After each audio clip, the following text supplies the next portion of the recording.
Good morning.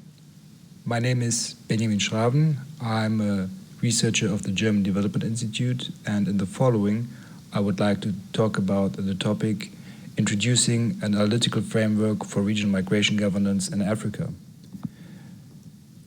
Let's skip to slide number 3. Some words on the background of our research project. The overall research project that my colleague Eva Dick and I are part of is reducing the root causes of forced displacement and managing migration, global and regional perspectives. This research project is funded by the German Federal Ministry for Economic Cooperation and Development and has a duration of 3 years, and we just recently started in early 2017. The overall project has 2 components, one on a multidimensional analysis of causes of forced displacement, and regional migration governance is the other. The objective of the regional migration governance component is A, assessing effectiveness of regional migration governance, and B, reflecting implications for development cooperation. The case study areas are the IGAD region in Eastern Africa and the ECOWAS region in Western Africa. Let's skip to slide number 4, please. First of all, some words on key migration trends in both case study regions. In the IGAD region, more than 50% of the migration processes are happening within the region. But there are also large migration flows to the Middle East and Europe. The IGAD region is among the major refugee-producing and hosting regions in the world. And it's also the host for a high number of internally displaced persons. Ethiopia, Kenya, and Uganda are also among the top 10 refugee host nations. In the ECOWAS region, more than 90% of the migration happening there is intra-regional. The ECOWAS region is characterized by long-standing patterns of seasonal and circular migration, historical trade, and pastoralism routes. Traditionally, Nigeria and the Cote d'Ivoire have been the inter-regional immigration hubs or magnets, but in recent years there is a much more fluctuating and diversifying development. Let's skip to slide number 5, please. Some words on the regional migration governance framework that we had to establish. What were the expectations and challenges that we were facing? Our idea was to establish a framework that allows us to assess the institutional capacities, the normative orientation, and the implementation-related effects of the regional migration governance frameworks in the 2 case study areas. And there are only a few models that allow to analyze regional level migration governance in such an encompassing manner. So we basically had to inspire ourselves by different schools of thought in international relations and in the migration literature. So we had to draw on sociological approaches, political economy analysis, and so on and so on. Let's skip to slide number 6, please. So in the end, we came up with an analysis framework which is built on 4 pillars. 1, foundational factors. 2, institutional structures, processes, and actors. 3, normative approach.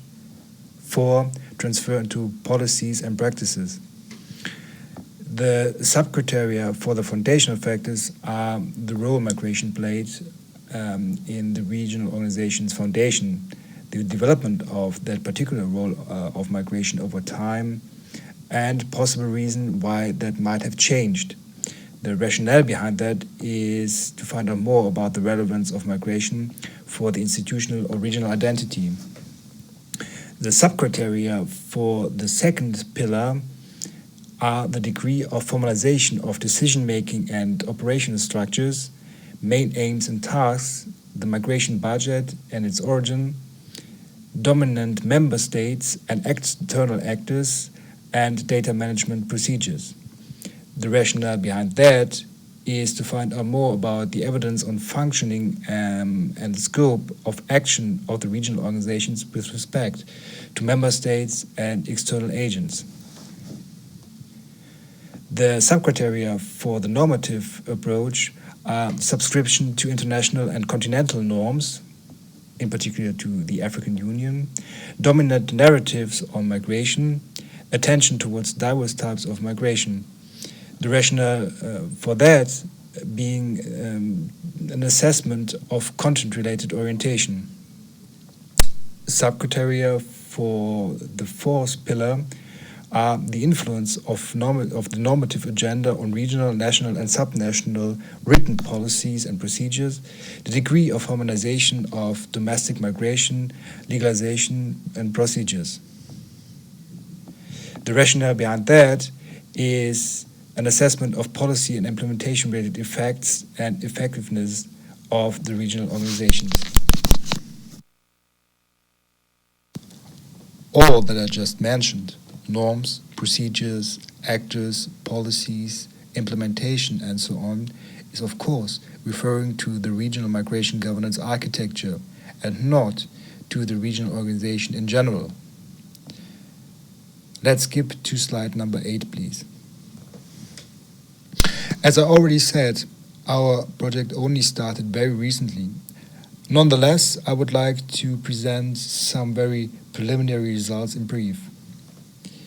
Referring to the foundational factors, the first main criteria of our framework, one can say the following. In the IGAD region, there only has been a very relative recent focus on migration. The historical focus of IGAD has rather been on drought and development and peace and security. The migration programming in IGAD only started in the late 2000s. The situation in the ECOWAS region is completely different. The migration agenda with the free movement protocol in the ECOWAS region is almost as old as the organization itself and started in the late 1970s. Clearly, thereby reflecting the historical importance of interregional migration and trade. In the ECOWAS region, migration has ever been very strongly related to the regional economic integration agenda. Let's skip to slide number 10, please. Some words on institutional structures, processes and actors. In the IGAD region, the Secretariat's migration program constitutes the main operational structure with regard to migration. It is characterized by a weak or almost an absent mandate for decision-making and thereby reflecting a highly intergovernmentalist orientation. Generally, one can also observe a very asymmetrical influence of member states, with Ethiopia being the dominant member country. Furthermore, IGAD's migration agenda is highly influenced by external actors and in particular by the EU's interests and funding. In contrast to that, ECOWAS is characterized by relatively strong decision-making competencies, in particular after 2005 and 2006, when the ECOWAS Secretariat has become a commission with high enforcement and implementation competencies, thereby reflecting a rather supranationalist orientation. The leadership role in ECOWAS is clearly in the hands of Nigeria, but the influence of the European migration agenda is smaller as compared to IGAD. Let's skip to slide number 12, please, the normative approach. In IGAD's main strategic documents on migration, the Regional Migration Policy Framework and Action Plan, it is suggested that there is a very comprehensive approach. But as a matter of fact, there are clearly conflicting internal versus external interests when it comes to migration, also reflecting development versus security or securitization focus in relation to migration processes. Furthermore, there is also little interest of strong member states for more or stronger regional integration or a stronger free movement agenda. In the ECOWAS region, there is a strong comprehensive movement protocol with 3 subsequent phases: visa free entry, right of residence, right of establishment, and since 2008 there's also a common approach to migration and development, which has included migrants and refugees' rights into the agenda, and thereby clearly reflecting a positive or at least a pluralistic view or perception on migration. Let's skip to slide number 14, please. Transfer into policies and practices. In that regard, most commonalities for both regional organizations can be observed, as there are significant implementation gaps in both regions. In the case of IGAD, there's little cascading down of regional policies to domestic migration policies and management procedures. In almost all member states of IGAD, there's a clear absence of national migration policy frameworks. Furthermore, all member states of IGAD are characterized by very different migration management structures. In the case of ECOWAS, the third phase of the Free Movement Protocol remains to be implemented, although that was already intended for 1990. Moreover, the implementation of the regional labor and employment policy for support of regional labor market is still outstanding. And slide 15, please. To conclude, I think the framework represents an encompassing analysis of regional migration governance. The cases of both ECOWAS and IGAD show that the framework might allow to identify and contrast important elements and determinants of regional migration governance. In spite of important difference between the two regions, certain commonalities can be observed as well. Most importantly, there are implementation challenges.